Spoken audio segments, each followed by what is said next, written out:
The Psychology of the Ignored Child * Margaret. Sullivan was 58 years old before she understood why she always felt invisible *. She had spent her entire life being the quiet one, the one people forgot was in the room, the one whose opinions were talked over, the one who learned early that speaking up meant nothing if no one was listening. At 58, Margaret had a successful career as a librarian and a nice apartment and friends who cared about her *, but she still felt like that. The little girl sitting at the dinner table trying to tell her parents about her day. While they discussed her older brother's baseball game and her younger sister's piano recital, nobody had been cruel to her. That was the thing that made it so hard. To explain *, her parents had not been abusive or neglectful in the obvious ways. They had fed her and clothed her and sent her to school. They had come to some of her school events. They had loved her in their way. But they had never really seen her her. Brother Daniel had been the golden child, athletic and outgoing and easy to celebrate. Her sister Amy had been the baby, charming and talented and impossible to ignore.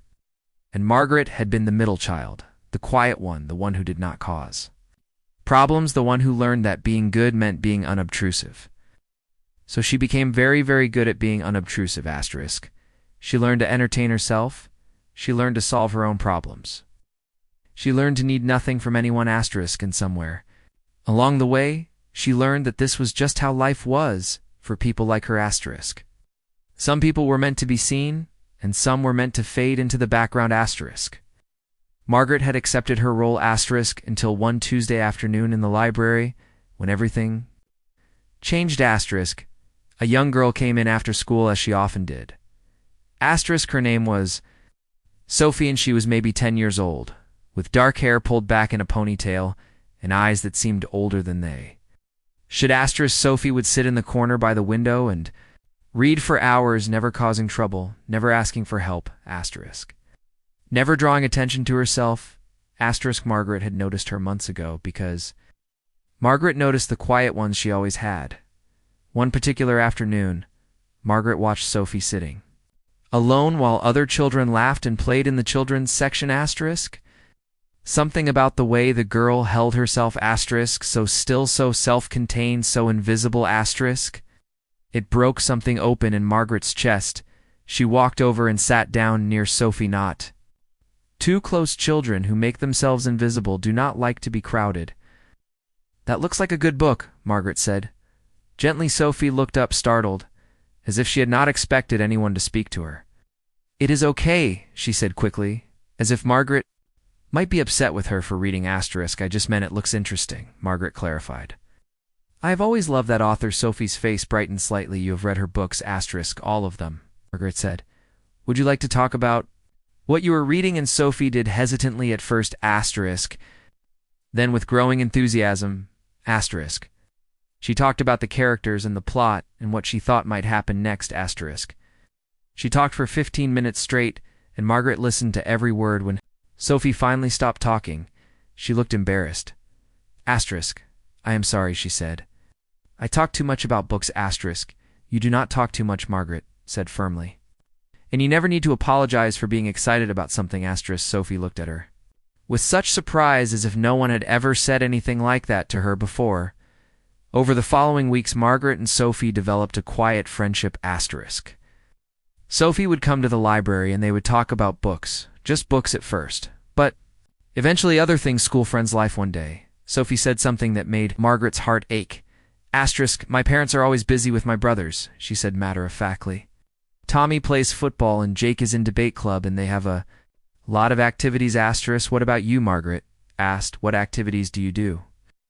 Sophie shrugged. "I just read. Mostly I do not really do activities. Do you want to do activities?" Another shrug *. "It does not matter. Nobody would notice anyway *. Margaret recognized that tone, the resignation of a child who has learned not to ask for attention.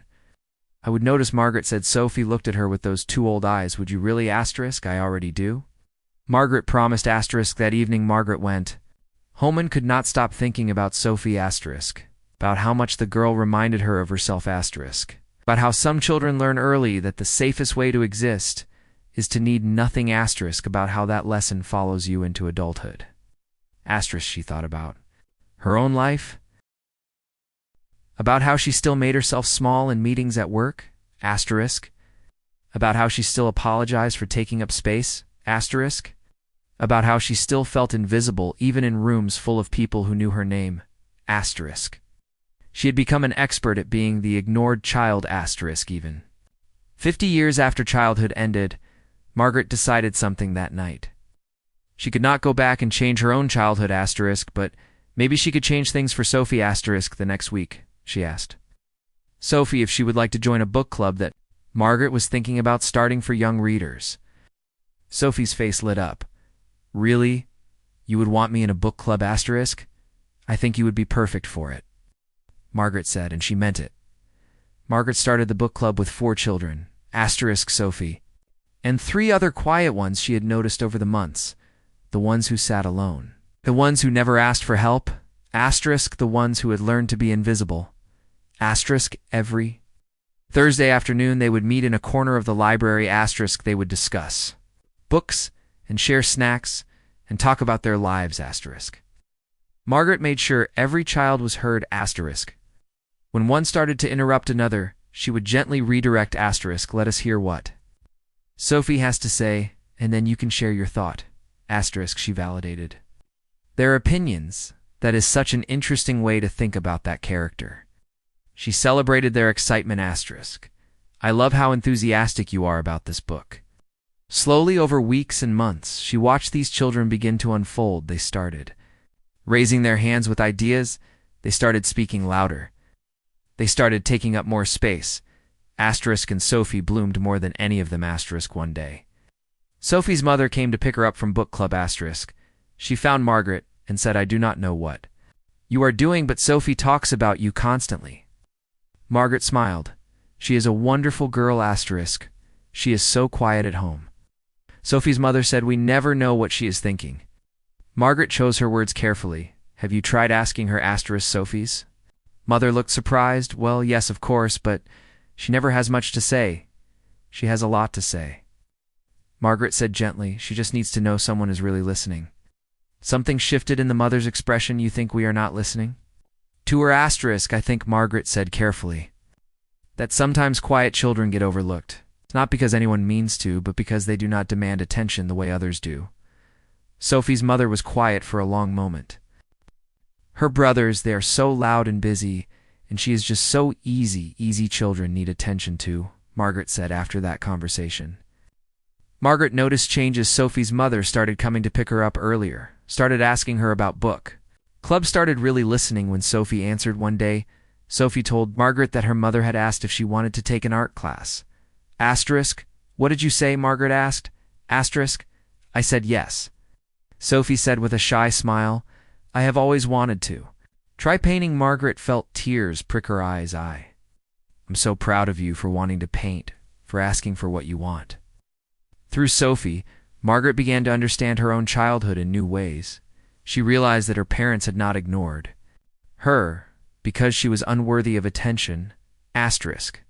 They had ignored her because she had made it easy too. She had been the child who never complained, never demanded, never caused problems. They had taken that as a sign she did not need them. Asterisk, it was not right, it was not fair, but understanding it helped, asterisk.